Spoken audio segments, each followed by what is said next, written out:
Good morning, everyone. Welcome to Francis and Friends, and so glad to have you today. We have a great program. I'm only going to be able to be in the first hour because when we take our top of the hour break, Dad and Gabe and I, we're going to hop in a car and we're driving to Memphis to be at the birthday party of Dad's cousin, my cousin, Jerry Lee Lewis, and one of the founders of rock and roll, one of the first inductees in the Rock and Roll Hall of Fame, Mickey Gilley, our other cousin that's in country music, will be there, and be the first time that Dad, Mickey, and Jerry Lee have been together in quite a while, many years. So we're looking forward to that. I want to jump right into the program today. You know the panelists, we have them here, and but we have a very special guest today, Roger Stone. And Roger is a conservative political consultant who has served as a senior campaign aide to 3 presidents, has been a part of 10 national presidential campaigns, and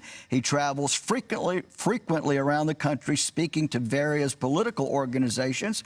However, most recently, Mr. Stone has been sharing his testimony at churches around the country. He is also the author of a New York Times best-selling book entitled The Myth of Russian Collusion, and he's joining us today from Fort Lauderdale, Florida. Well, Mr. Stone, how are you today? Good morning. I'm a little jealous. Why is that? I'd like to go to Jerry Lee Lewis. The killer rocks on. Yeah, he does. He does. Well, I want to tell you, I'm excited. I'm excited to have you here today. But I want to set something up for the audience, and Mother will be right here right shortly. But if I understand correct, you got your start in New York City working for Roy Cohn. Am I correct in that? No, not really. Okay. I got my start working for Barry Goldwater. Okay. As a volunteer in the 1964 campaign, I became infected with not only the political bug, but the conservative bug. In fact, I always said I'm conservative first, an American first, a Christian, I think it's right, a Christian first, an American second, a conservative third, and a Republican fourth. But when I was sent to New York in 1980 to organize Governor Ronald Reagan's campaign for president, somebody introduced me to Roy Cohn. Cohn had been a friend of Ronald and Nancy Reagan's going back to the Screen Actors Guild days when communists tried to take over the Guild in the late 30s and 40s. And it was Roy Cohn, in turn, who introduced me to Donald Trump. Oh, okay. We became friends and are friends now going on 40 years. You know, I saw Mr. Stone. I saw you the other day, and it was an interview that you had given a few months earlier, and you started sharing your testimony. And I really could sense the presence of the Lord and the encounter that you had with Jesus Christ. And we'll get to that in just a moment. But I want to go back to what has brought you in the news in the last couple of years. So would you just give us kind of a rundown of how your life was turned upside down by the Justice Department and your prosecution for, to this day, I'm not sure I even know what you were prosecuted for. It was so convoluted. And give us a rundown of that. Sure. I think it's important for context to understand that I've been a friend of the president's for 40 years. In 1988, I urged him to run for president the first time. He thought I was out of my mind. He had real estate mountains yet to climb, but I recognized in him certain qualities, strength, and I really believed he could be not only a great presidential candidate, but a great president. Fast forward to 2000, I tried to persuade him to run again. He considered it briefly, but the time was not. Fast forward to 2012, Barack Obama's reelection. Once again tried to persuade Donald Trump he could beat Obama and be a great president. He was sorely affected, but at the last minute, he came to the conclusion that it was late, and Governor Romney took up the nomination. And then 2016 comes that momentous time in which I believe the Lord, Donald Trump, right place at the right time, use him for his purposes. Those purposes to save this nation and perhaps even Western civilization. So I'm a known friend of Trump's. I didn't work on his campaign other than very early in terms of trying to set it up. 1 year, Trump administration, Robert Mueller, the special counsel who was appointed essentially to move President Trump, targeted in the most horrific ordeal you can possibly imagine. For 3 years, 8 stories, mainstream media. Roger Stone was indicted for treason. Roger Stone was indicted for espionage, conspiracy against the United States, money laundering, millions of dollars of rubles in violation of the important campaign contribution tax, wire fraud, mail fraud, unauthorized access to a computer, receipt of stolen material and its dissemination. They misrepresented the fact that there was evidence of any of those crimes to multiple judges. They did extraordinary, deep investigation. I like to call it a legal, logical examination. And they found no evidence whatsoever of any of those crimes. So then they essentially manufactured lying Congress change. Lying to Congress. Comey, Clapper, Brennan, Hillary, Orr, Rosenstein, Mueller. This list goes on and on. So it was an extraordinary situation, which I actually believed that I would receive a fair trial. And then when I went to Washington, D.C., I found a hostile judge who essentially limited every powerful line of defense, a 100% hostile jury, no Republicans, no military veterans, no evangelical Christians, no independents. It could have been the Obama-Clinton Alumni Union. And to make the whole thing worse, they put a gag on me in violation of the Constitution. So for 16 months, CNN, MSNBC, and the New York Times could write anything they want about me, true or not. But I was not allowed to defend myself in any forum. That is horrible. I lost my home. I lost my savings. I lost most of my insurance. I lost my ability to make a living, because I make a living by speaking and writing, and I'm limited in my travel. It essentially bankrupted my family. And it was very clear I was being railroaded in a Soviet-style show trial, and there was nothing I could do about it until I turned my life over to God.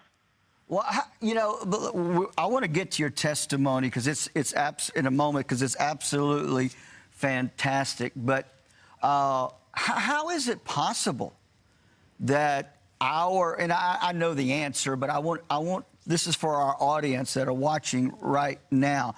I mean, how can our judicial system hamstrung someone where they can say whatever they want to say, and yet you can't say anything at all in your defense? I mean, didn't somebody raise a red flag and say something is not right here and maybe we shouldn't be doing this? Or was this a pure political hatchet job from beginning to end? Well, you may remember on January 25th, 2019, 29 heavily armed FBI agents arrived at my home in Fort Lauderdale. Right.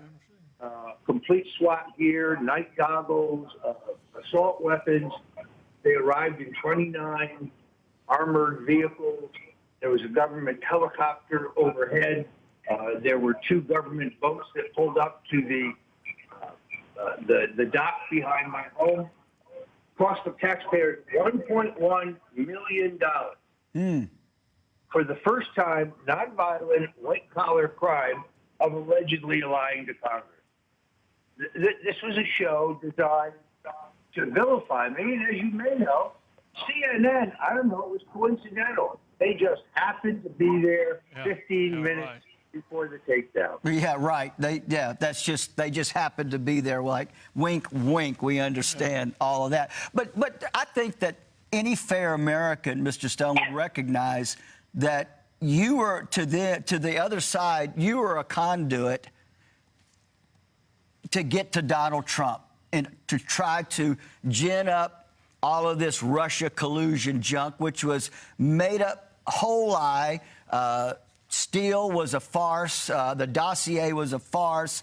This was a political hit job from beginning to end. And I'm personally convinced that Comey knew it, understood it for that, but they still manufactured a lie, all to bring down our president. And after millions of dollars being spent on investigation, we get the Mueller report, which is a piece of garbage. Yeah. There's nothing there. So do you share my sentiment that they were just trying to take down, if they could take you down, that could also create the mindset of people that there must be something to the Russian collusion with Trump? Am I correct in that? Yes, I think that's a very good analysis, with the exception that after they had to be at the weakest possible position, to answer your other question, yes, my lawyers objected to everything that was done. Overruled. With venom in the judge's eyes. Overruled. No, she ruled against my legal team on every legal motion, pre-trial and during the trial, with one exception.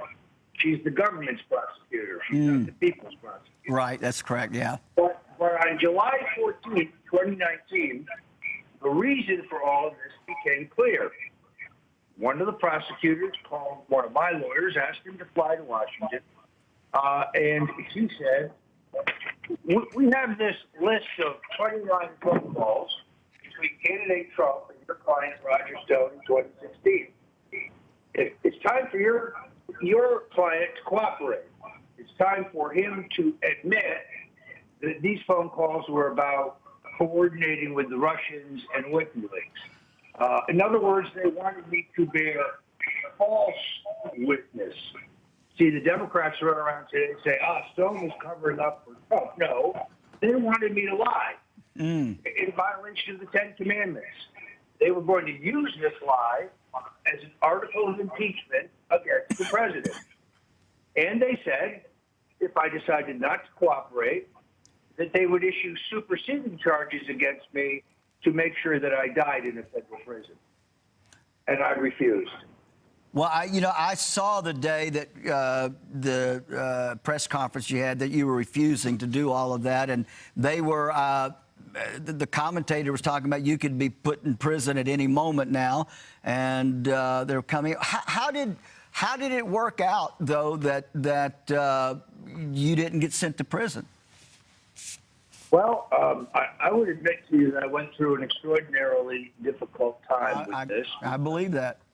You've lost everything. I had the strong support of my wife and my family. I explained to them, honey, if I decide to plead not guilty, there's a 99.9% chance that I will be convicted in the District of Columbia. But I could not lie and look myself in the mirror. I couldn't, bear witness against a friend of mine of 40 years who I happen to think is doing an extraordinarily good job as president, something I had dreamed about since 1988. I mean, I had worked for Senator Bob Dole. I had worked for President Richard Nixon. I had worked for President Ronald Reagan. But Donald Trump is tougher than all of them put together. He's a very stubborn man. I mean that in a positive sense. When he decides to do something for his country, he will do it, and nothing will get in his way. In any event, I was dispirited. I was depressed. I was drinking a little too much. I realized what was coming, that I was going to be held up in some Soviet-style show trial. The death threats against me and my family would increase every week. And I had been told by a number of my friends that I really needed to take this problem and turn it over to Jesus. Take this problem and reaffirm my faith in Jesus Christ, be reborn, and that if I did that, God would protect me. God would defend me. God would not abandon me. And unfortunately, for a while, I took this evidence kind of casually. My own parish priest here in Fort Lauderdale gave me this advice. Father Michael Grady, some terrific African-American pastors that I had befriended in 2016 in the presidential campaign, Reverend Darrell Scott, Reverend Mark Burns, and others. I began reading the Psalms. I began reading the Proverbs, but I'm going to be honest, I wasn't feeling it. I just wasn't feeling it. Then a very young evangelist named Randy Coggins, 26 years old, very dynamic, an extraordinary orator, a real apostle for Jesus Christ. And I had met at a Republican book signing, and he had kept in touch. And he had been relentless in urging me to embrace the Lord and to invite him into my life. And then finally he said, Reverend Franklin Graham is going to be in Boca Raton, and in your part of the woods. They have a free revival. Would you like to go with me?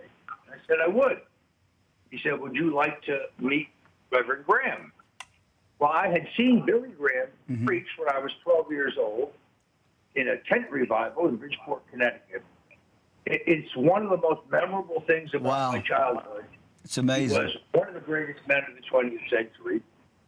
He really moved me that day, and I was only 12 years old. So I jumped at the chance to meet with Franklin Graham, who was very gracious. I had met Reverend Graham's daughter, Sissy, previously. He gave me about 20 minutes on his tour bus. I poured out my heart to him because I know he is a friend of the president's. I was looking at the possibility of clemency, of some act, some humanitarian act by the president. But Reverend Graham was very forceful. And he said, look, I'll do what I can, but you have the power to solve this problem by turning your life over to God, by being reborn, by confessing your sin, by pledging to walk in his way.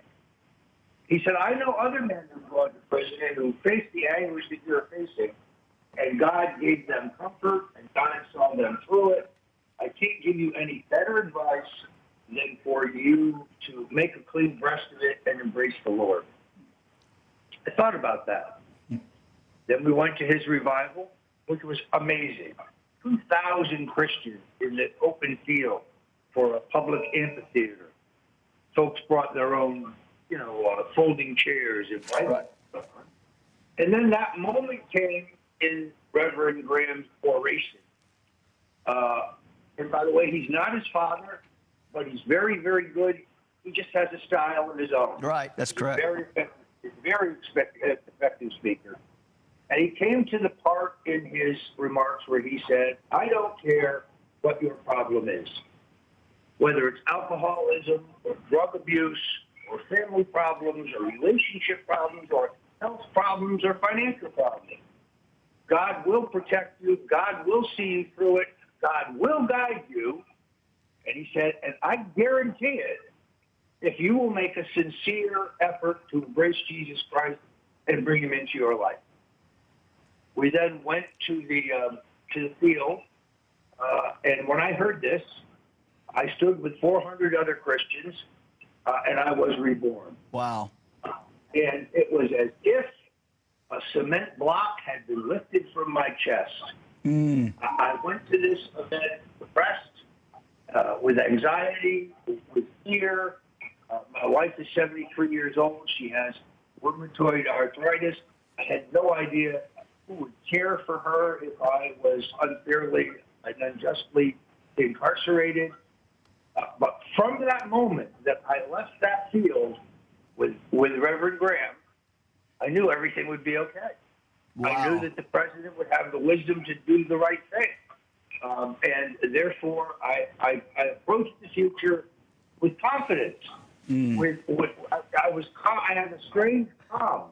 When I got home, my wife said, what happened? And I explained it to her.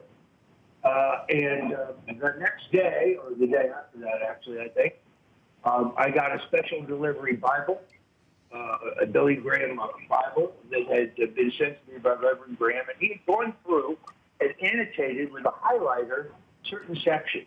Right. And there was a note that said, on those days in which you were depressed, on those days that you were scared or worried, read these passages and they will bring you straight. And they did. So it is kind of a double-barreled story here at the end.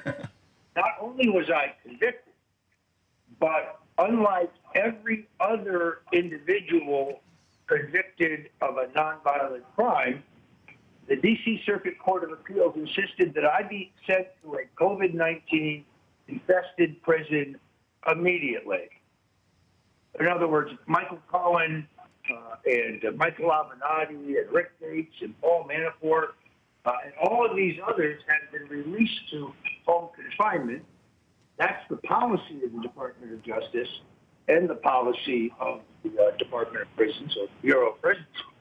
I've got to be honest with you. I'm 67 years old with a lifetime history of asthma. This was a death sentence. The president, in his wisdom, in an act of both justice and mercy, in a humanitarian act, in the name of God, commuted my sentence. That's why I'm able to be with you today. You know, Roger, when I heard that they were going to remand you, I thought, and I knew that Manafort and all these others had been given early release back to their homes because of the COVID-19. And my first reaction was, they're trying to kill this man. They're trying to kill this man. There's no other way that you can look at it. But like I said, when I saw your testimony, I saw a man that had been changed because I knew who you were. I'd followed you and seen you on other interviews and different things, and I knew a little bit of the background.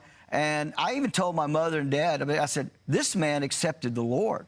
This man has had a true heart encounter with Jesus Christ. And you know, before we have to take our first break, you know, we do our best here to present truth to the people.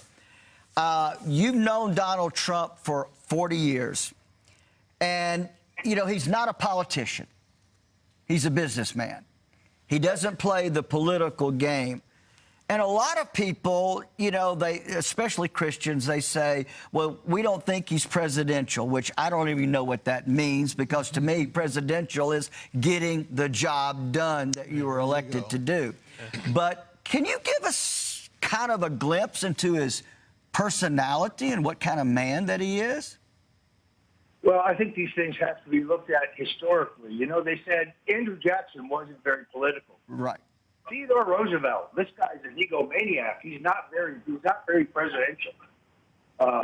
Now we look back at it and we view that he was one of our greatest presidents ever, as was Andrew Jackson, for example. Trump doesn't have a Washington-style operating system, which is why the permanent political establishment dislikes him too much. Here's why. He's his own man. He decides what he's going to say. He decides what he's going to do. He decides where he's going to go. He decides what policies he's going to pursue. He's not handled. He's not managed. He isn't scripted. It's genuine. He speaks from the heart. And I believe very firmly that God gave him the guidance to provide clemency in my case, just as God gives him guidance every single day in what is the most difficult job probably on the face of the earth. And he is a man of deep faith. I think, like me, he was not always a man of deep faith, but he has been redeemed. There's no doubt about this in my mind. And he feels that divine guidance. I think it provides that confidence and that bounce in his step. He's a man of enormous courage because he is subjected to a tsunami of hate and vituperation by the media every day. Absolutely. He lets it roll off his back. He doesn't let it slow him down. He is the right man at the right time to save this nation from hurtling over the cliff to atheistic, godless globalism. Right. Thank God for Donald Trump. Roger, we got to take a break. I want to remind everyone that Roger is the author of the new book, The Myth of Russian Collusion. I want to encourage you to get the book. You can order it from Amazon or Barnes & Nobles, I'm sure, and it will be excellent reading. We'll be right back in just a moment. Email your questions and comments about today's program to onair@jsm.org.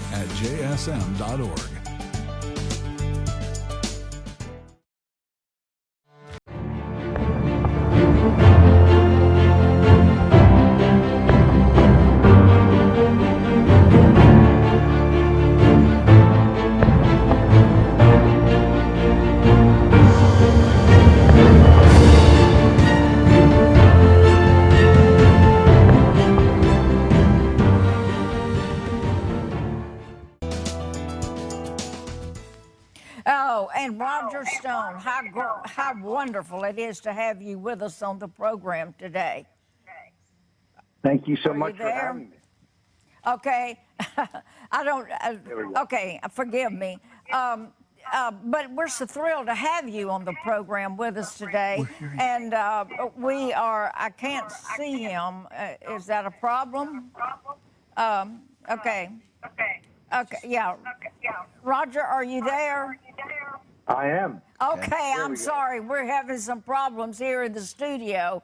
And thank you for sharing your testimony with us. You know, I heard it the first time I was looking up something on the telephone and saw you, and you were doing an interview.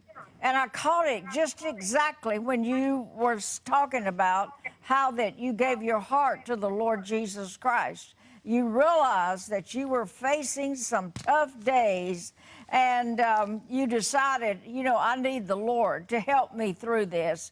It was very, very good. I could sense the presence of the Lord, and I told my son Donnie and others, I said, I heard him sharing his testimony, and I could sense the sincerity. I could sense the Lord in what you were saying, and just how wonderful it is that in the midst of all that you have been through, that you're now sharing your testimony of the Lord Jesus Christ with all of our people, and we're thrilled to have you here today. I want to ask a question. My son had asked you right by the program, right at the beginning of the program concerning Donald Trump. And you've been with him, I think, 40 years. And this man, of course, we appreciate everything he has done for the United States of America. And we think that he's had to take an awful lot of flack. And I don't personally know how the man can stand it. And Donnie had asked you to help us understand Donald Trump a little more, your relationship with him. You know, he seems like a man, personally, that I would want to have as my friend. And I don't understand why he's treated like I say I don't understand, but I do understand why he's treated like he is by the left. But could you just share some personal things about this man to enlighten our audience? And by the way, they're listening all over the world today concerning Donald Trump, the man. I appreciate this man an awful lot. So could you share some personal things? Sure. I'm happy to. Let me tell you a very brief story, but I think it's worth the time. I was working for Donald Trump as a lobbyist in Washington, D.C. I was specifically handling certain currency transaction issues in the Treasury Department. I needed to review these proposed regulations, and I called him from Washington to New York, and I said, I really need to see you this afternoon to go over this material. And he said, no, it's not possible. I have to fly to Atlantic City with my top executives, so I won't be available. And I said, this really must be done today. And he said, all right, if you go right to the airport and jump on a shuttle, you can be here in an hour and 15 minutes. I will wait for you. I'll send the helicopter down to Atlantic City and then have it come back to get me. So that was our plan. I headed for the airport. I landed at what was then LaGuardia Airport. I took a taxi cab to his office. We were 10 minutes into the meeting when his assistant, longtime assistant, Norma Federer, good friend of mine, came in. She was entirely ashen. She said, Mr. Trump, I have terrible news. The helicopter we chartered crashed in the Pinelands and everyone was killed. I read about that in your book, and I heard about it over the news, and you should have been on that plane. He should have been on that plane. And I mean, when helicopter, yeah. Helicopter, yes. And the point, of course, is that his first act was to say to his assistant, please bring me the phone numbers of all the widows. And he sat there, and I watched him do what I could not do. Call each one of these women, console them, talk to them about how much he loved their husbands. It was something that I could not have done because in many cases, he was the first person to tell them that their spouse was dead. So when I read these stories in the fake news media that Donald Trump refuses to call the families of fallen soldiers, I know it's a lie. I know it's a lie. But the most important thing about this story is I didn't save his life. This meeting didn't save his life. God saved his life. God acted through me, perhaps, to save his life because he had some larger purpose in mind for Donald Trump. And today we see what that purpose is. Yes.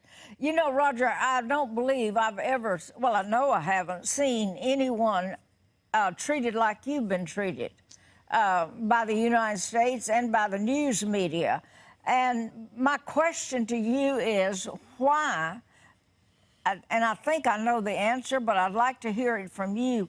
Why do you think that they would come in and raid your house at night, get you and your wife out of the bed and march you outside, which I thought was a great injustice to you and your wife? Were you really expecting anything like that? Or was this something that you were not expecting? Well, I expected to be arrested on some fabricated charge. I knew there was no Russian collusion. I knew that I'd had no collaboration with WikiLeaks. I knew that no evidence of that could possibly be found, so it didn't exist. I was scratching my head trying to figure out what crime they could possibly charge me with. In the end, I was charged with the crime of being a friend of Donald Trump. And I was charged so they could later pressure me to bear false witness against the president regarding our phone call so they could impeach him. But I keep reading that liberal Democrats say Stone got special treatment. Really? Where? The raid on my home? That's pretty special. Trying me for lying to Congress when Comey, Clapper, Brennan, Hillary, these people lied to Congress about material matters, significant matters, yet they go uncharged. Another example of the special treatment they gave me. Then, of course, there was the decision to send me to prison despite the COVID-19 pandemic, despite current federal policy, despite the law, despite regulation, despite the facts of my health and age. No, they wanted to silence me pretty quick. So I believe I was targeted to get at the president.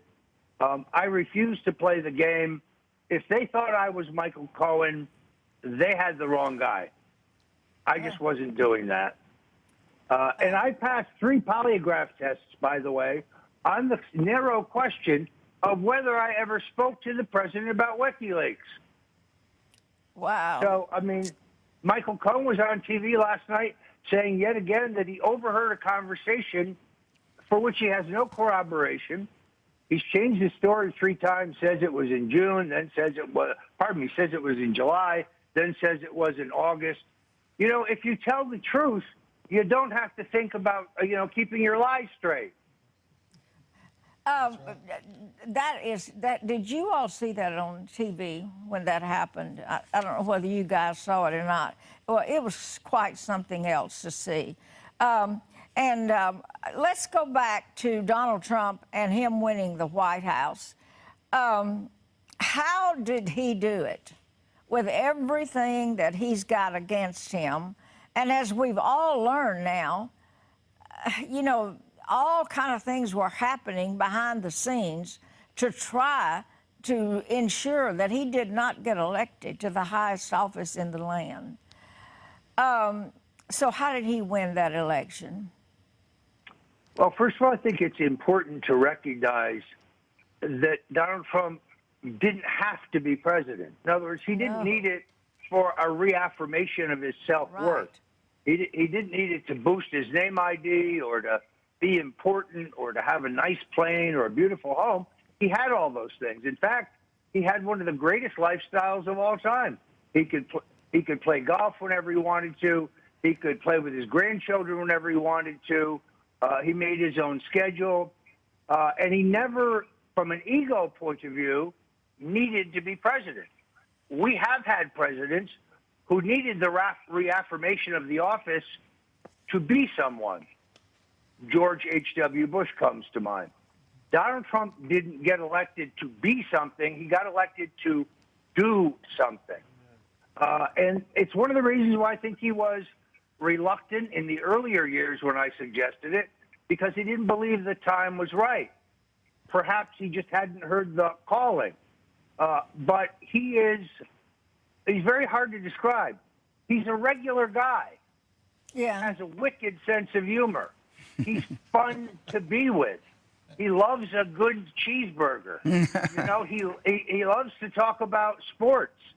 There's nothing stilted or phony or pompous about him. He's when you meet him, he's immediately likable. He's been kidding me about my granddaughter, who he met when she was about 11 years old. He met her once, and every time I see him, he asks me how she's doing. So he's not a politician, but he is a political leader, and he has that elusive quality that John F. Kennedy had, that President Ronald Reagan had, and that Donald Trump has. He's charismatic. He's magnetic. It's that same quality I saw in Reverend Billy Graham when I was 12 years old. It's hard to put your finger on it, but it's a presence, and it's an ability to motivate others. I sense that he loves this country of America. This is not just for him to have another notch in his belt of some accomplishment, which he has accomplished a lot.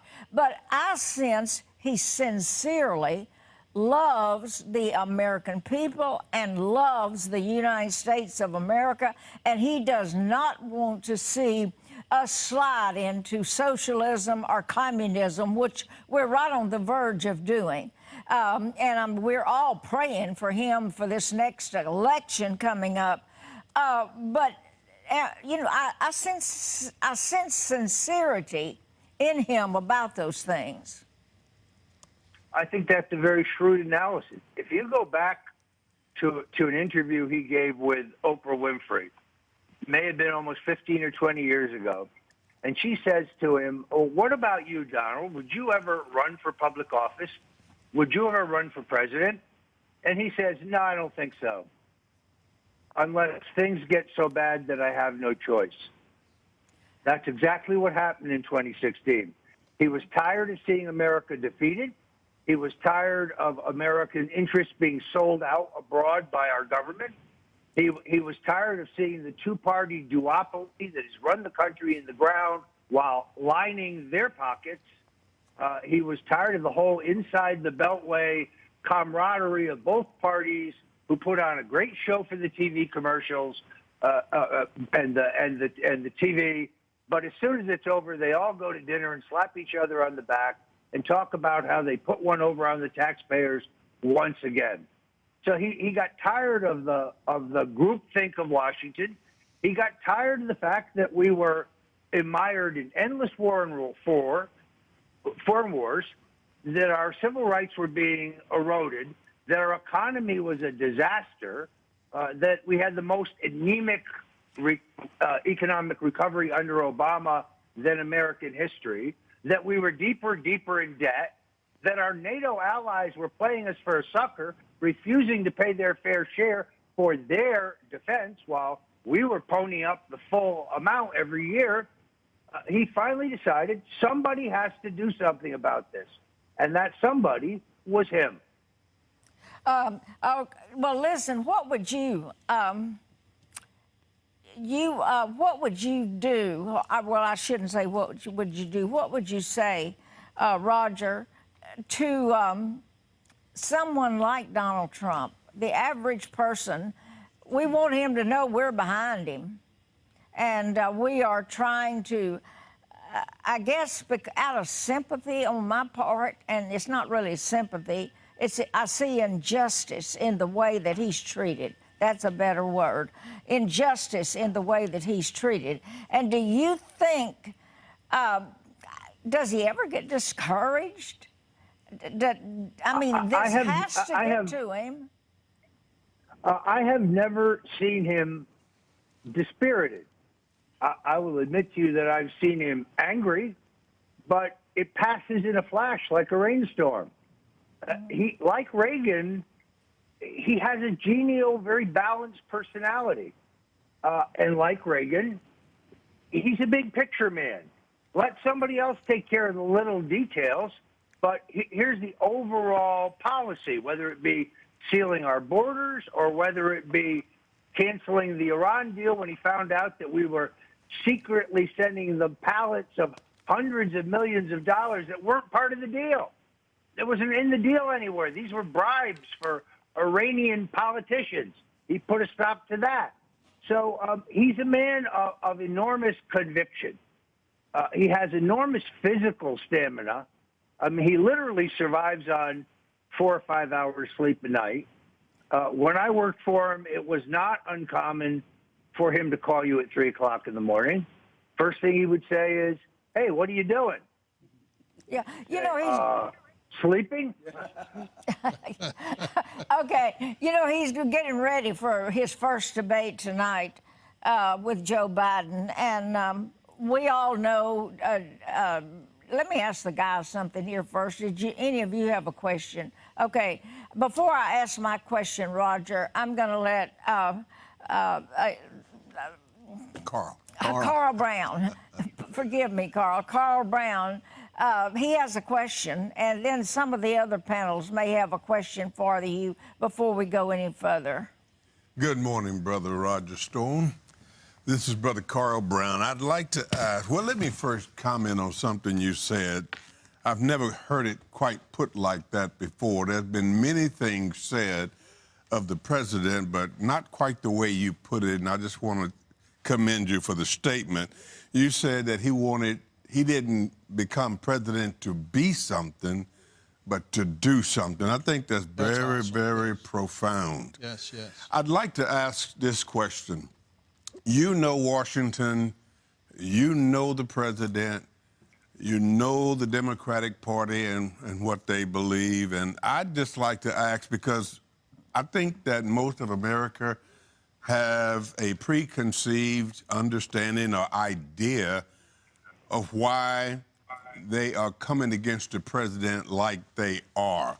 And I'd like to ask you for your personal opinion.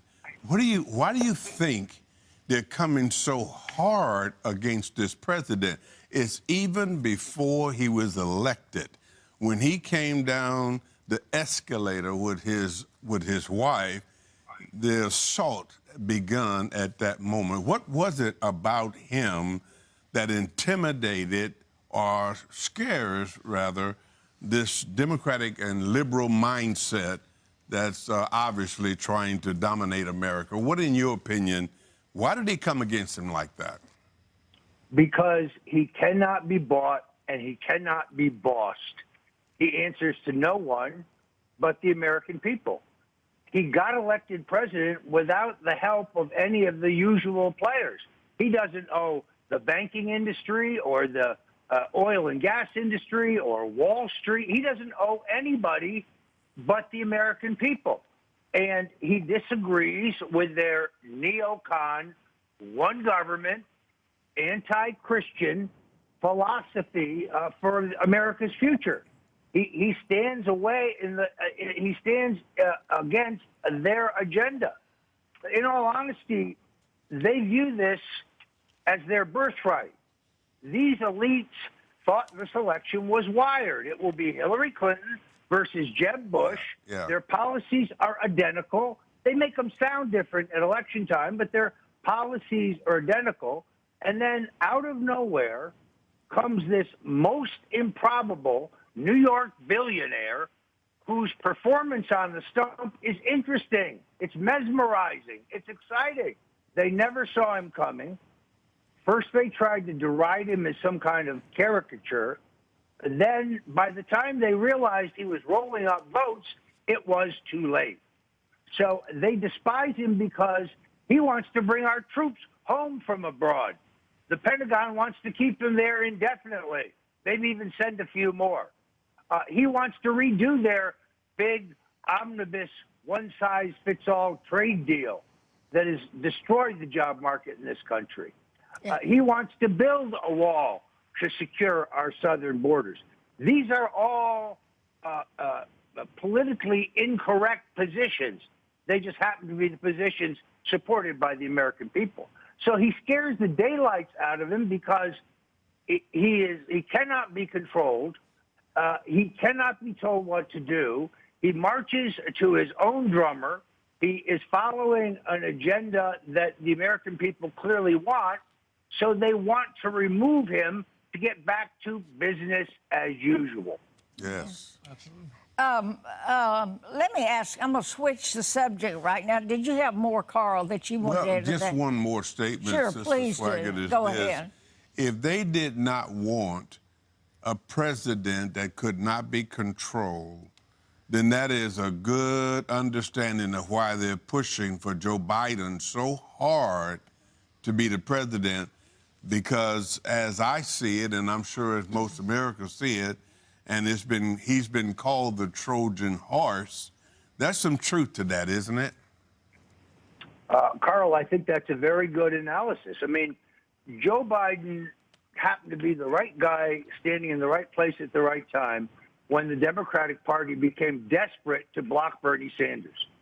They knew the nomination of Senator Sanders would be another George McGovern, that Americans will not accept socialism when it's presented to them as socialism.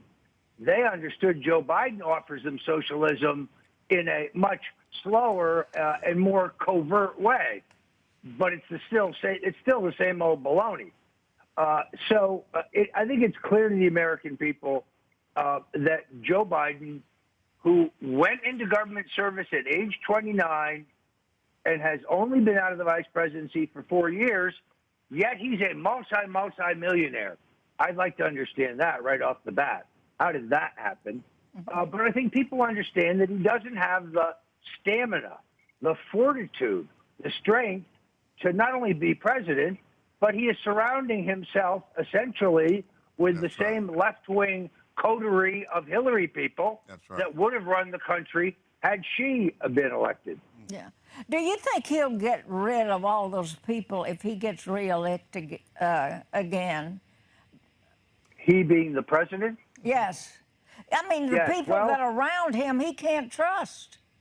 You know, FBI, the CIA, and you can't trust them. And so the fact that they are around the president all the time here and know what all of these things, do you think there's a possibility in his next term that he might try to change all that? Well, from your mouth to God's ear, as they say. Look, I think that this is understandable from the point of view that Donald Trump, and this was said earlier on he's not a politician. He's not a Washington creature. Richard Nixon had 8 years as vice president to see exactly how the government worked. Lyndon Johnson had 3 years as vice president to see how the government worked. He knew what the 10 most important jobs in the country were. When Donald Trump became president, first of all, he had the reasonable expectation that America would do what it's done after every presidential election and come together. I didn't like Barack Obama, but I wasn't calling for his ouster. I figured we would beat him in the next election. Yeah. I didn't like Bill Clinton, and I thought the Republican attempt to impeach him over personal indiscretions was a mistake. I think there were other issues for which he could have been impeached. So the president felt that there would be a honeymoon. There was none. He was told that these many people in government were professionals who had served Republicans and Democrats, and they would loyally serve him. That was an error. He clearly has learned his lesson. So I think there's a high probability, if elected, that he cleans house. I hope he does. The first one who needs to go is FBI Director Christopher Wray, Right. a man who's been working against the president from the second he was nominated. Yeah, you know, I've never seen anything like it before in the history of this nation. I've not read about it. This man, I just hope he's able to do that, to clean house. And we've got to take a quick break, Roger, and we're going to be right back after the break and ask all of you to stay tuned. At this time, I will be opening the telephones. I know that many of you have questions that you would like to ask this man. And I want you to feel free to do that. And that number is 800-342-8430. Now, remember, you may disagree with some of the things that you've heard today. You may have questions concerning your disagreement, or you may agree totally with everything. Either way, we would like to hear from you. Feel free to give us a call, and we'll be right back after this break. Truth. Okay, we're back. And I have Andrew from Ohio on the phone. And Andrew, you have a question for Roger Stone? Yeah, I had a question for Roger Stone. Thanks for having me on, Francis. Sure. Yeah, in 2005, Trump paid $38 million in federal income tax. Isn't that amazing how the media manipulates that? They pick and choose which year they want to show Trump's tax returns.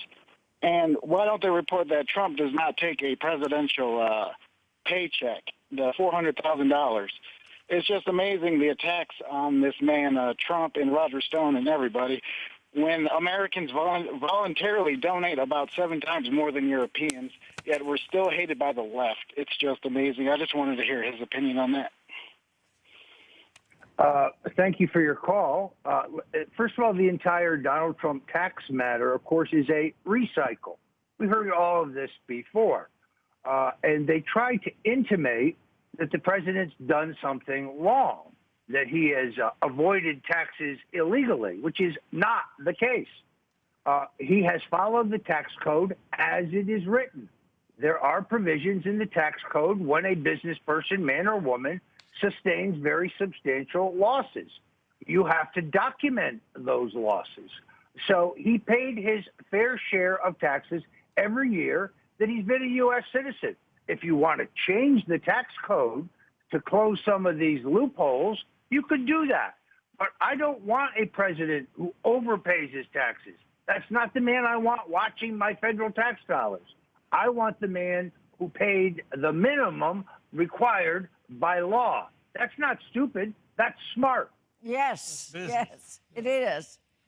Well, what they're also missing the fact that he pays so much in because he's real estate. He does a lot of real estate in taxes every time he does a transaction.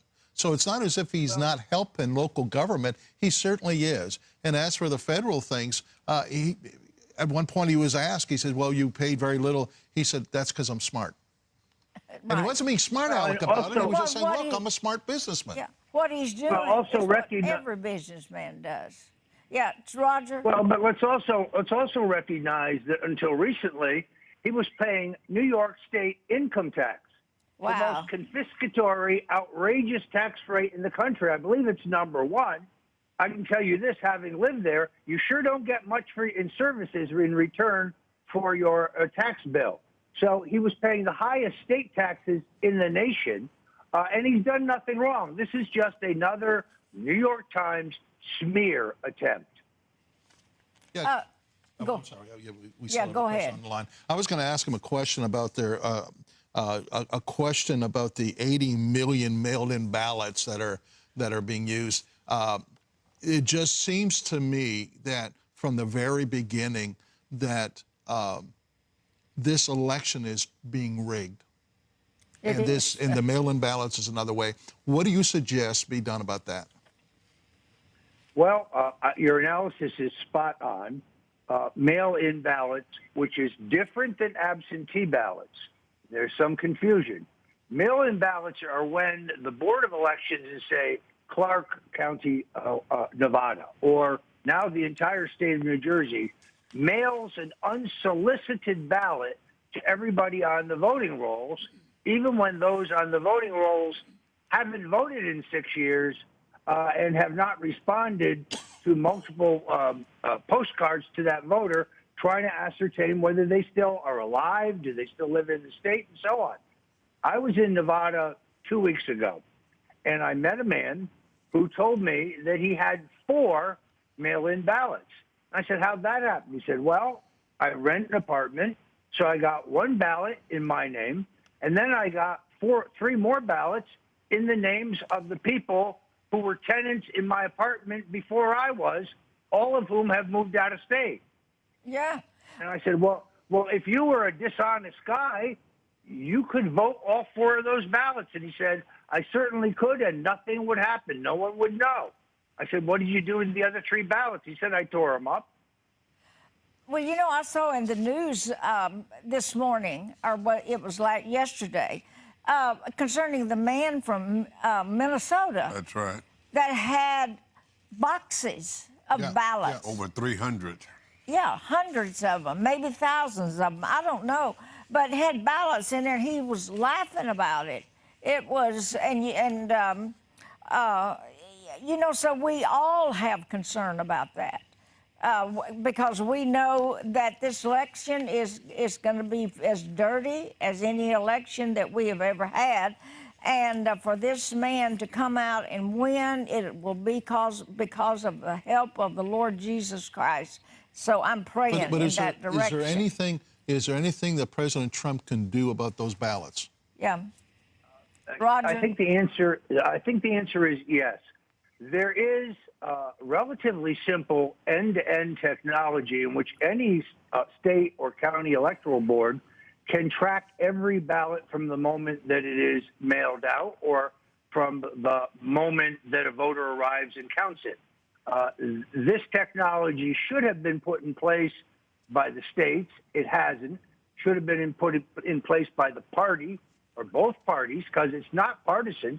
All we want is an honest count. There we go. We're just asking for an honest count.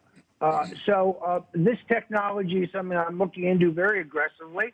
I'd like to see if it can be put into place in certain polling places. Now, because the folks at Media Matters for America and other cretins are watching this, let me be very clear.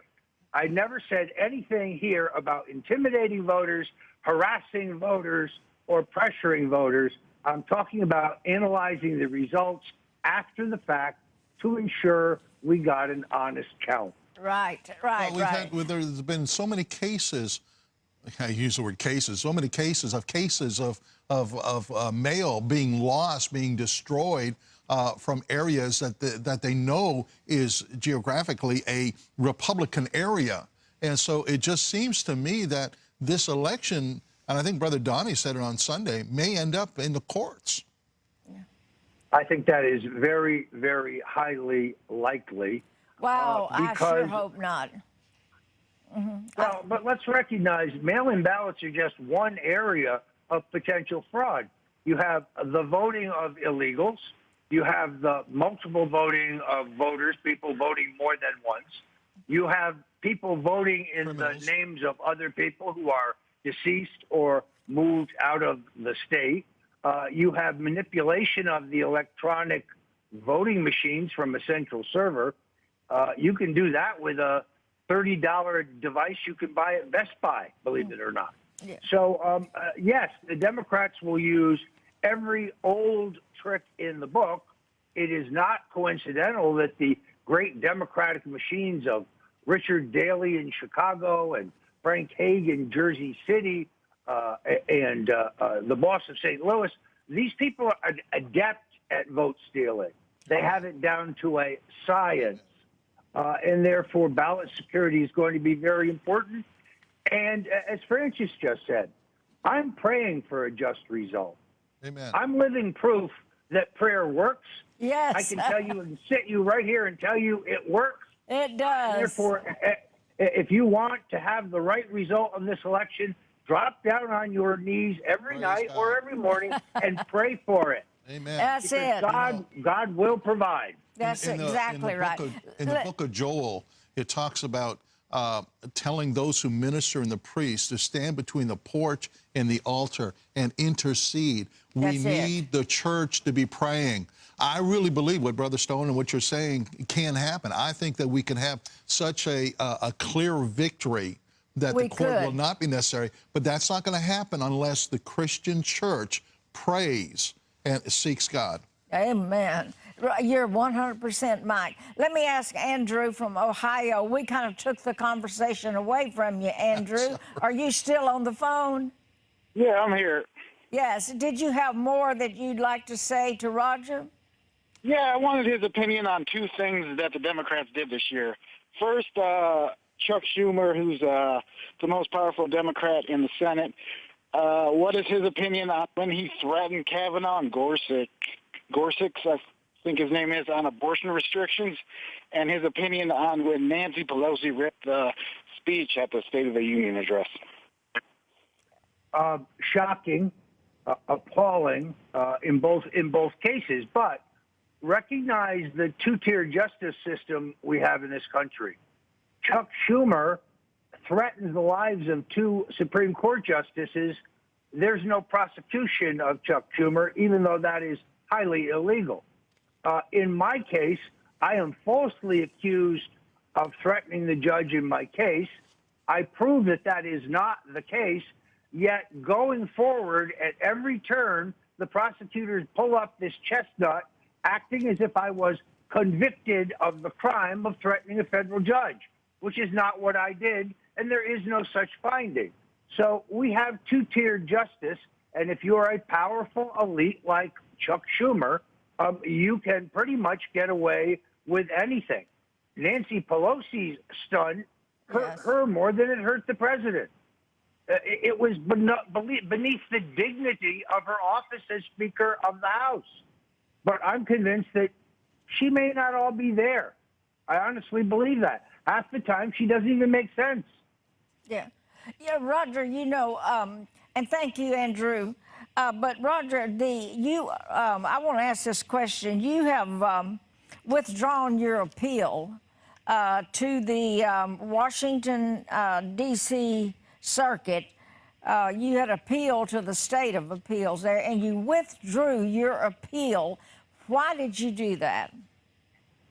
Here is why, Francis. In the course of 30 days, the D.C. Circuit Court of Appeals withdrew their order demanding the dismissal of General Flynn's case.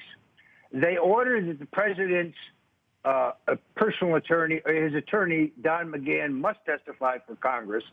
If you're a lawyer, that's called wrongly decided. They ruled that Hillary Clinton does not have to answer questions about her illegal email server.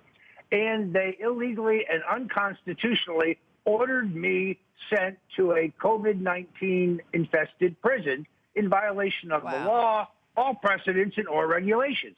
So why should I go out and raise $1 million for an appeal to be put in front of a corrupted court where I cannot win? And if I won a new trial on the basis of juror misconduct, my trial would be conducted by Amy Berman Jackson, who has neither the integrity nor the temperament to be a federal judge. Well, She's no. a hater. And the hate, you can see the hatred for our president and for me in her eyes. Going up again for trial again before her again would have the same exact result. Yeah. So I reluctantly decided not to put my family through that, not to kill myself to raise the money, because no conservative, no Christian, no Republican, no veteran can get a fair trial in the District of Columbia. You know, and we've watched on TV what has happened to General Flynn. He was, I mean, the Attorney General for the United States of America, Barr, he told him, he let him go. He said, it's time, I'm dismissing all the charges. But then the judge, which is what I don't understand, Roger, how they can do this. The judge refused to do that and is trying to bring up other situations in his life, but he has not let him go yet. So, I mean, can you share with me how that, I mean, what the Attorney General of the United States of America, his statements, and he can be overturned by a judge? Well, the way this works, of course, is that General Flynn ultimately learned that the government was withholding substantial evidence of his innocence. They knew it was a setup. They knew he never broke the law. They were finally forced to produce that data. On that basis, both the government, the Justice Department, and the defense moved for dismissal. Judge Emmett Sullivan decided, A, to appoint a new special counsel. He has no authority whatsoever to do that under the law. The law he points to that says that he has that authority says the exact opposite. He also has no authority to determine whether Judge Flynn should now be charged with some other crime. Charging people is the specific and distinct responsibility of the executive branch. Thirdly, Judge Sullivan, early in the trial, viciously attacked General Flynn, claiming incorrectly that he worked for the Greek government while working for the U.S. government, therefore he was a traitor. That's completely incorrect. Judge Sullivan owes the general an apology. No apology has been forthcoming. Those three acts show you that this judge should be removed from the case.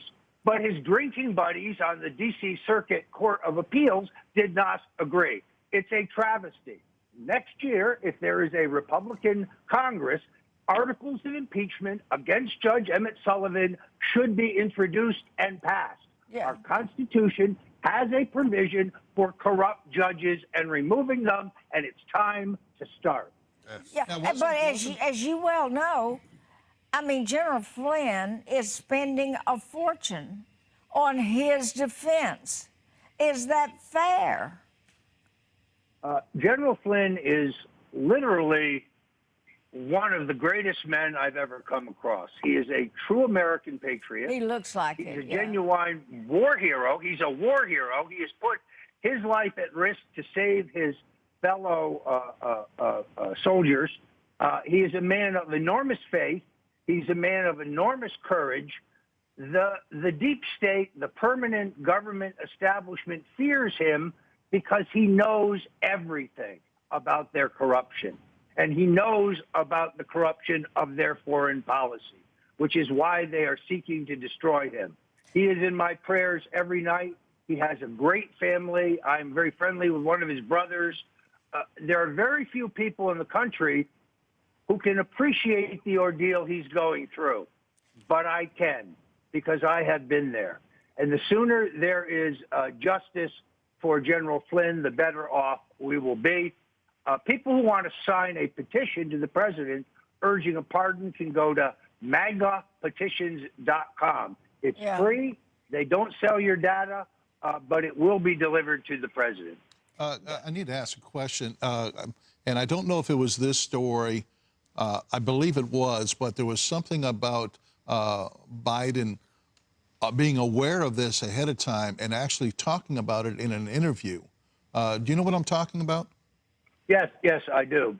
Here's, I think, the most significant point, which is The Democrats are constantly lecturing us about the rule of law.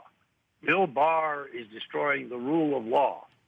Where were you when Barack Obama and Joe Biden used the full authority of the United States government and the extraordinary capability of our intelligence agencies to spy on the Republican candidate as the president, to falsify documents for presentation to the FISA court, and to mount not one, but two completely illicit attempts to remove the president? That is the violation of the rule of law.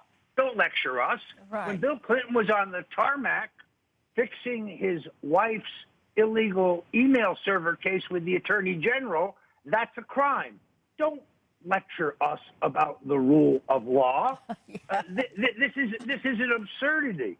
So Joe Biden was in the room when the decision to wiretap and target Donald Trump was made. That is sedition. That is treasonous. That is illegal.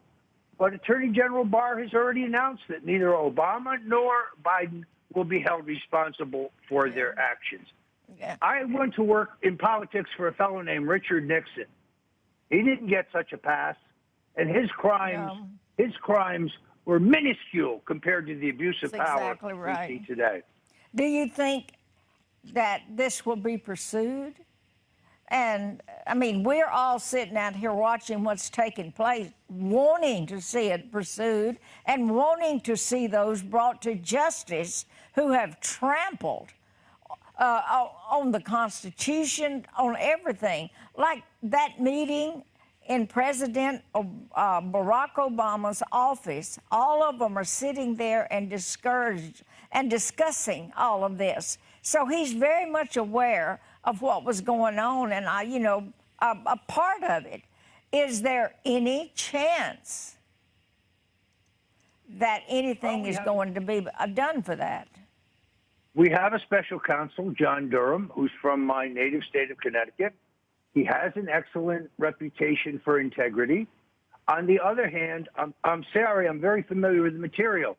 It doesn't take 3 years. No. The prosecutor in my case, Aaron Zelinsky, defrauded the court in the Papadopoulos case. I'm not a lawyer. Give me 1 hour with a grand jury and I'll get you an indictment. It's open and shut. Yeah. But nothing happens.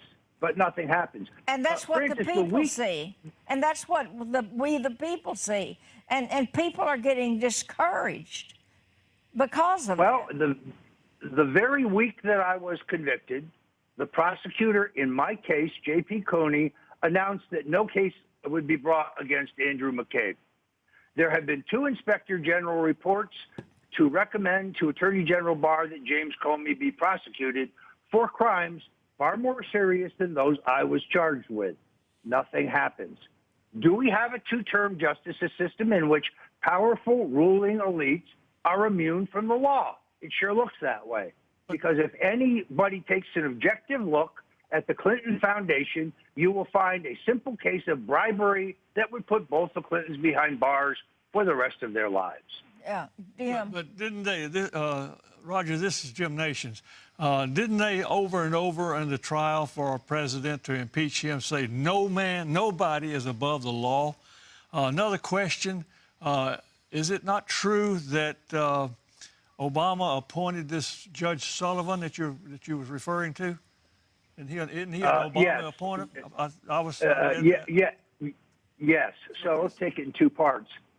I was around in 1974. I cut my teeth working for President Richard Nixon. He was both very great and, like all men, he was very flawed. When you look back at him, his record is quite enviable, ending the war, opening the door to China, desegregating the schools, saving Israel from annihilation in the 1973 war. Yet, when his problems arose, liberals told us over and over again, no man is above the law. No person is above the law. I say we apply that same standard. Why is Barack Obama above the law? Why is Joe Biden above the law? In your second part, yes, Barack Obama very carefully and aggressively stacked the D.C. Court of Appeals because he knew that all corruption cases would ultimately go there. He also appointed the judge in my case, Amy Berman Jackson. I'm not going to talk about her today. You'll be able to read it in my formal complaint against her at the appropriate venue. Okay. And you do have a formal complaint against her now? I am going to file formal complaints against the 4 initial prosecutors in my case, and I'm going to file a complaint against the judge. Now, great. I don't have much confidence because the system protects its own, if you know what I mean. But I think it's important to have these things in writing and to make the case, and I'm going to do that shortly. Well, great. Listen, got to take a quick break. We'll be going to our next telephone caller. We'll be right back. Find out more about Francis and Friends on our website, francisandfriends.com. All right, we're back, and ladies and gentlemen, I'm going to go quickly to Scott in Florida. And Scott, welcome to Sun Life Broadcasting. You have a question for Roger Stone, please.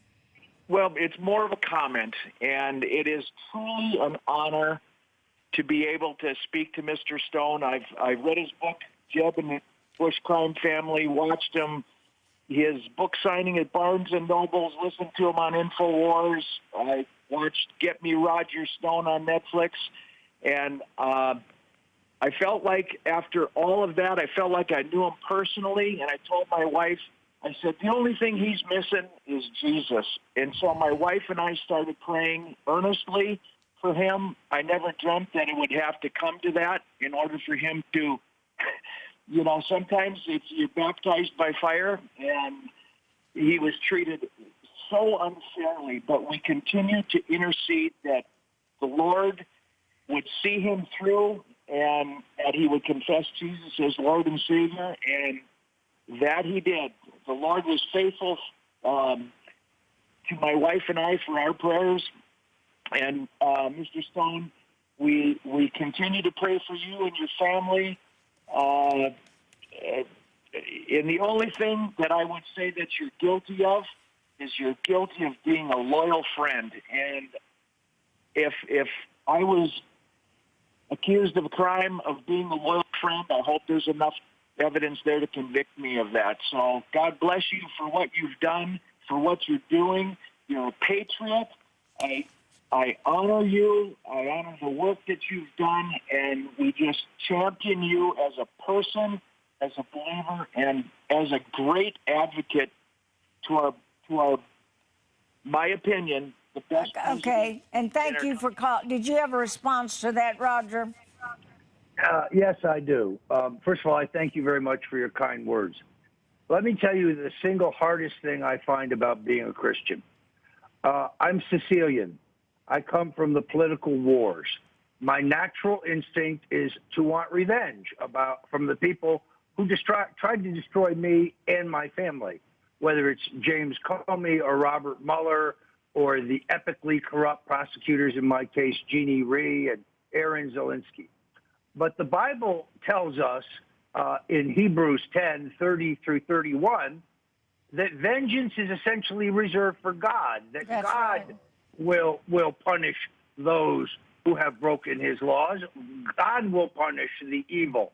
And therefore, I don't have to worry about revenge or just results because I believe this is in the hands of God. And God hates lying. God hates deceit. God hates dishonesty. And those who have sinned against their country and their God will be punished. But it is up to him to decide that punishment, not Roger Stone. That's the right. hardest thing for me is to put aside my strong feelings about those who did such horrible things to me and leave it to God. But that is what I am doing. Yeah. Okay, Roger, let me share some emails that have come in quickly. It said, this guest is a breath of fresh air and a confidence builder in our president and what he has and is accomplishing in the United States of America. Then another one here, Roger. It said, thank you, Roger Stone, what an American love story. What a testimony for the United States of America. The breakdown of Mr. Stone's steps from the recognition that he needed help to the fruition of how the Lord faithfully pursues and woos us is more than able. Each miracle by God includes many others. Roger Stone's testimony includes many well-known figures from Trump to Graham to Russia and in between. Look at the folds and praise God. May this generation forever be changed through politics, Christian TV, Sun Life Broadcasting, and the truth of the gospel. Thank you, Mr. Stone, for your program. It's very informative for me and the rest of the audience. I have a question that I hope you can answer. If President Trump loses the election, what does he think will become of the evangelical Christian movement in America? It appears the evangelical Christians, will be an outcast group as the conventional Republican Party doesn't seem to want to have anything to do with us. And the Democratic Party is unethical to our beliefs. Should the evangelical Christians start a third-party movement, or would Mr. Stone suggest that we stay in the Republican Party? Well, here's the good news.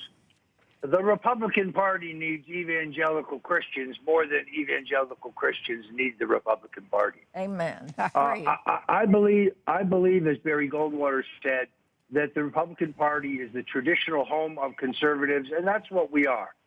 And therefore, I refuse to concede that the evangelical Christian movement would be weaker if Trump is defeated, and I pray that that does not happen. I would argue we will be stronger because the fight for America isn't over. It's just another chapter. And I think that should the president, unfortunately, be cheated out of the presidency, then we need to begin focusing on the midterm elections and the next election. I think there are good men and women who could lead this nation post-Trump.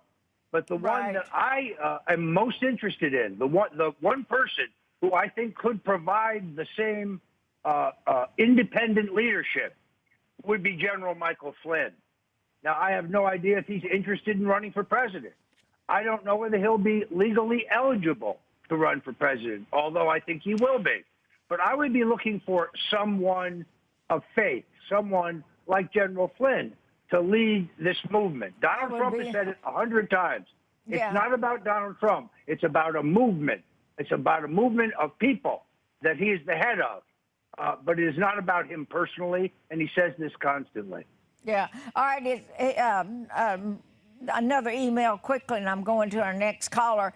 Why hasn't Nancy Pelosi had charges brought against her for threatening President Trump?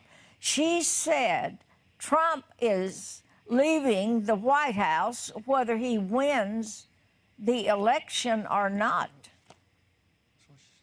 Yeah, this is the same smear that they attempted to use on May 3 weeks ago when I gave an interview in which I said, if there's overwhelming evidence of election fraud and if violent criminals are burning down every major city in America and starting to move into the suburbs, the president would have to look at either the 1807 Insurrection Act or actual martial law, because his first responsibility is to protect the safety of the American people, the safety and security of the American people. The crazy left-wing press immediately says, Roger Stone says if Trump loses, he should declare martial law. That's not what I said. Read the transcript, watch the interview. This is how the fake news works today. But we're heading into uncharted territory, Francis, because never in the history of our country has a major political party affiliated itself with a violent group of criminals to enforce their political will. Hitler did this with his SA, but that's a foreign ideology. We believe that we settle things peacefully in this country, in the courts if necessary, but not in the streets. It is not Trump supporters who are threatening to harass and intimidate voters at polling places. So I am very scared for our democracy because violence has no place in how we make these decisions.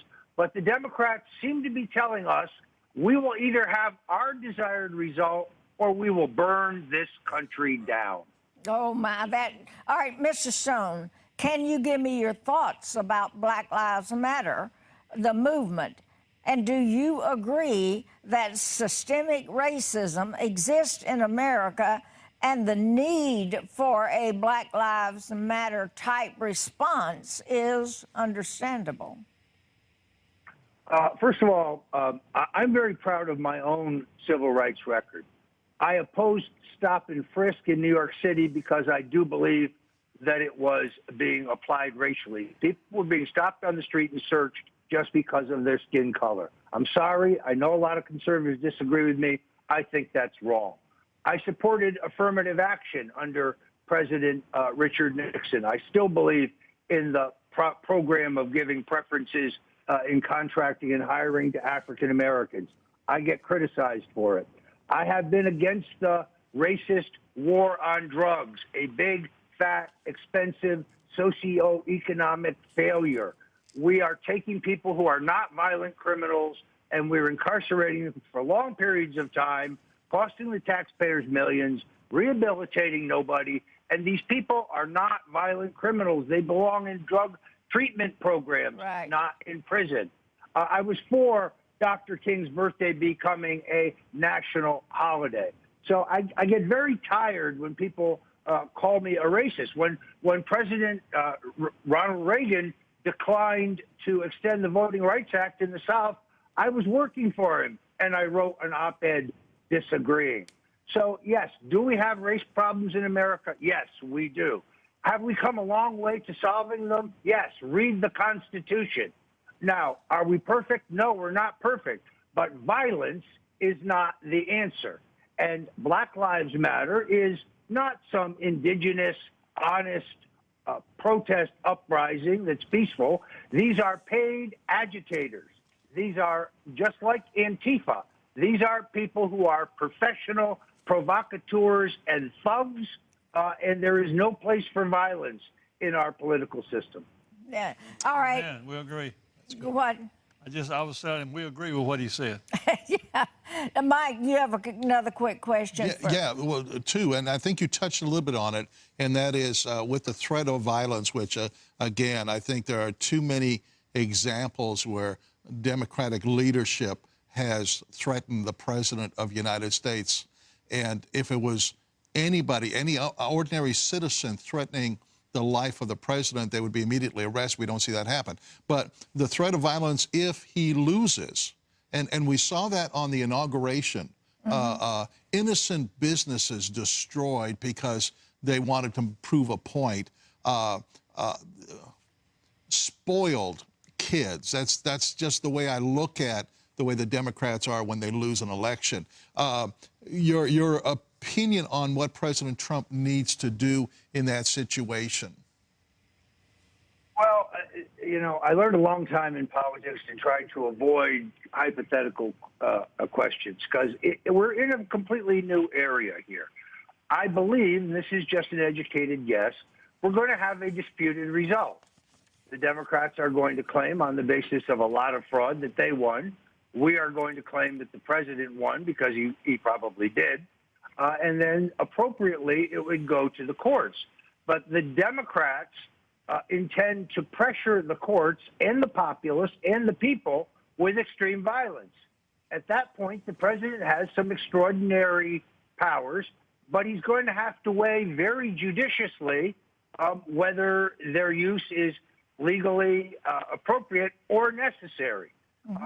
I pray that we don't have this wave of violence, but let's not be naive. These are these are fully financed, well-planned, carefully orchestrated revolution. The truck full of bricks just pulls up at the right time, you know?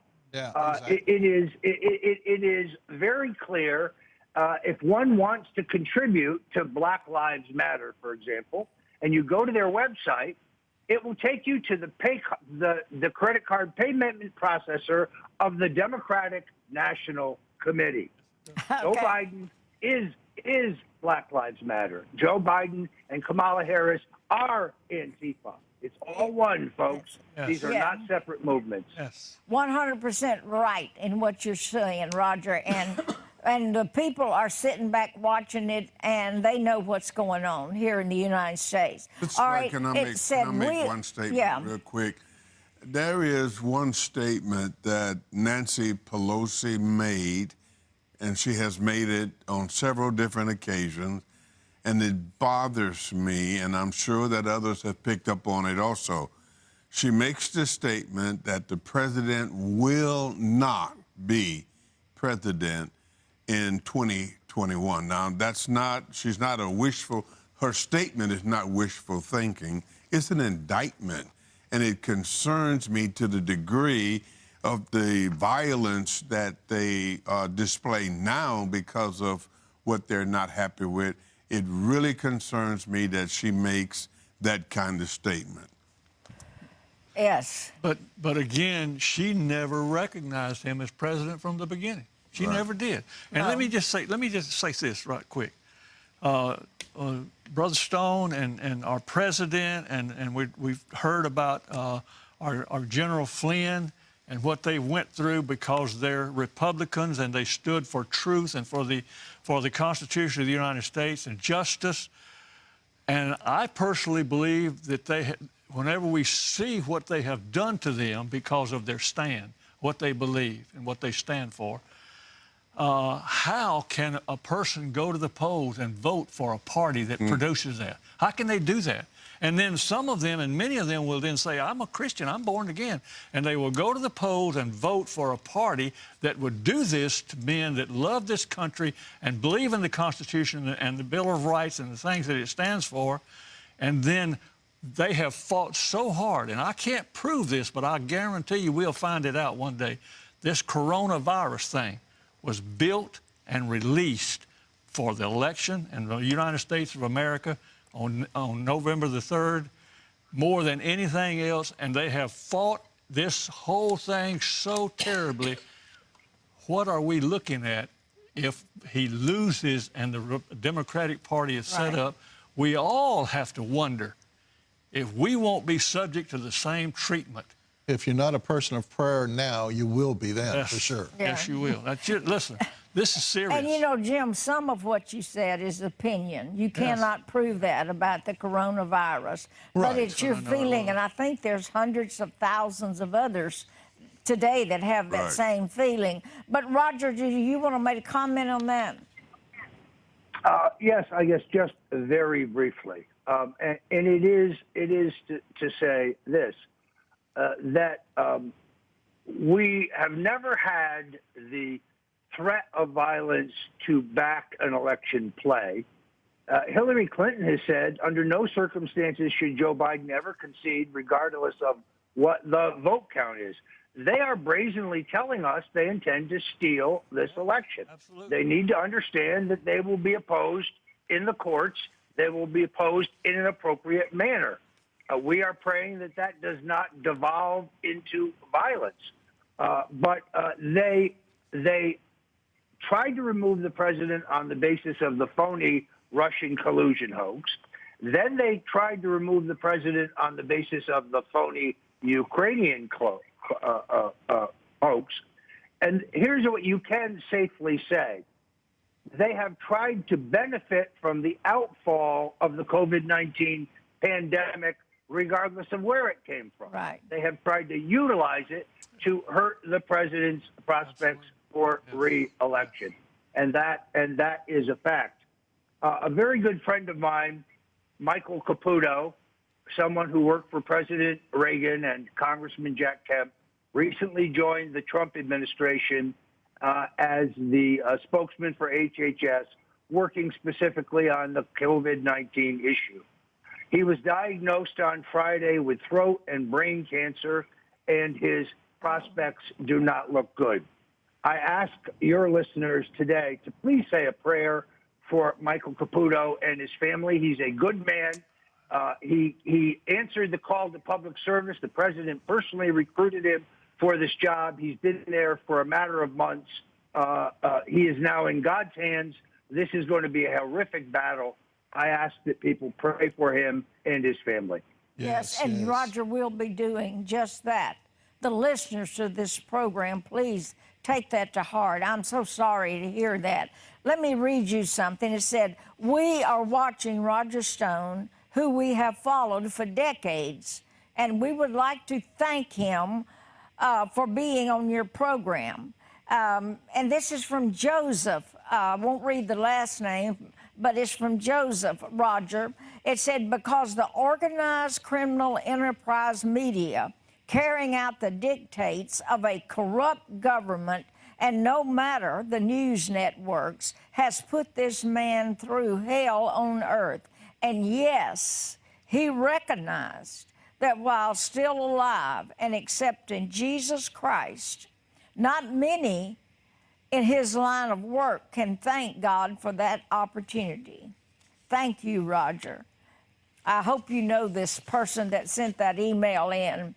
And then another quick email. "Thank you, Roger Stone, for being on this program. I hope President Trump will be encouraged by the tens of thousands of people praying for him on Saturday. And let us all pray for the debate tonight. And Roger, I'm happy that you know Jesus Christ. He will direct your path.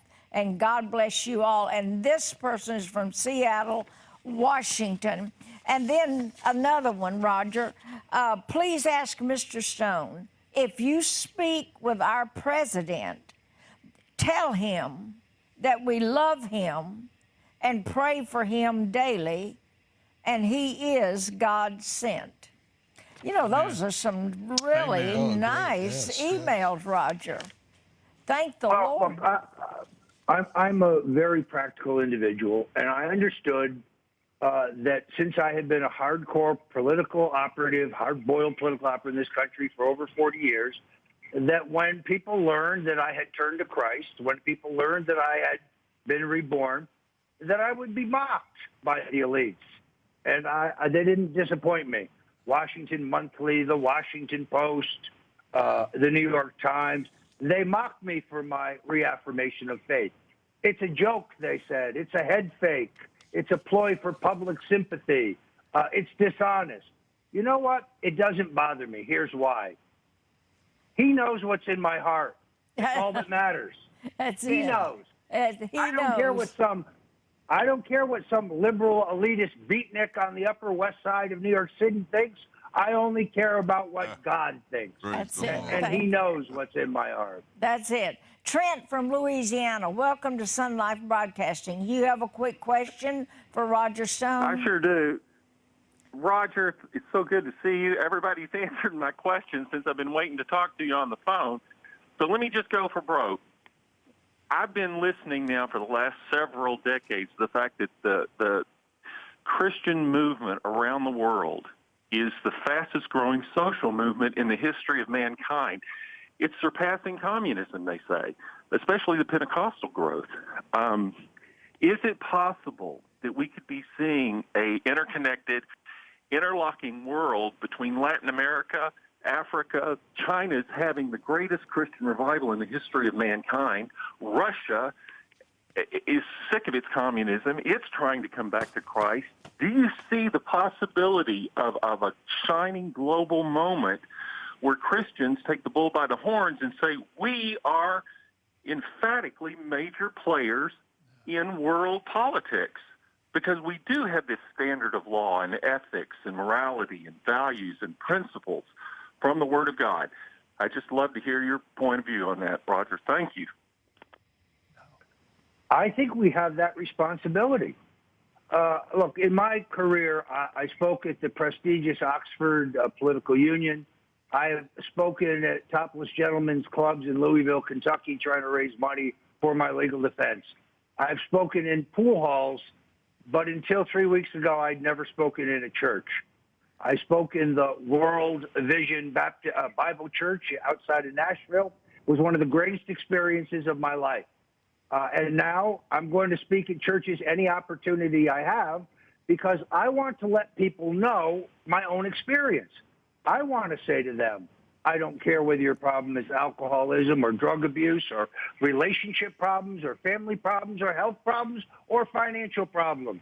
God will protect you. God will defend you. God will never abandon you if you turn your life over. I want to tell this story as many times as I can, and I have a backlog now of invitations to churches.